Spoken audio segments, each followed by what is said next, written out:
பங்குனி உத்திரம் எங்களோட சாஸ்தா கோயிலுக்கு எல்லோரும் போயிருந்தோம் ஃபேமிலியோட. எங்கள் சாஸ்தா கோயில் எங்கே இருக்குது அப்படின்னா, நம்ம சாத்தாங்குளத்துலேருந்து ஒரு 4 கிலோமீட்டர் தூரத்தில் பன்னம்பாறைங்கிற ஊரில் தான் இருக்குது. ஸ்ரீ மருதமலை ஐயனார் தான் எங்களோட சாஸ்தா. வேறு லெவல் சாஸ்தா, சூப்பரான தெய்வம், நல்லா துடியாக இருக்குது. அப்படி திருவிழா கூட்டம் அவ்வளோ அருமையாக இருந்துச்சு. எந்த நேரமும் சாப்பாடு, அன்னதானம் அப்படின்னு சொல்லிட்டு அவ்வளோ நீட்டாக இருந்துச்சு. நாங்கள் எல்லாம் போயிட்டு ஜாலியாக பொங்கல்லாம் விட்டு சாமியை அழகாக தரிசனம் பண்ணிவிட்டு, அப்புறம் ஃப்ரீயாக ஒரு கரையில் உட்கார்ந்து சாப்பிட்டுட்டு, அப்புறம் நல்லா ஜாலியாக இருந்துச்சு.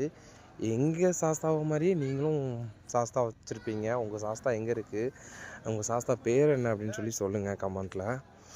அப்புறம் இன்றைக்கி பங்குனி உத்திரம், எல்லாருமே ஜாலியாக சாஸ்தா கோவிலுக்கு போயிட்டுருந்தீங்க. நாங்களும் போயிட்டு வீட்டுக்கே வந்தாச்சு.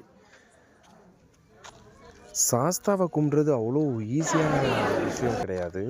சாஸ்தாங்கிறது பெரிய விஷயம். இப்போ பாருங்கள், கடைகள்லாம் நிறைய இருந்துச்சு.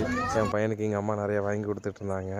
அப்புறம் பார்த்துட்டிங்கன்னா என்ன சொல்கிறது, கொட்டாரஞ்சம்பா அரிசி வித் சாம்பார் அவியல் சூப்பராக இருந்துச்சு.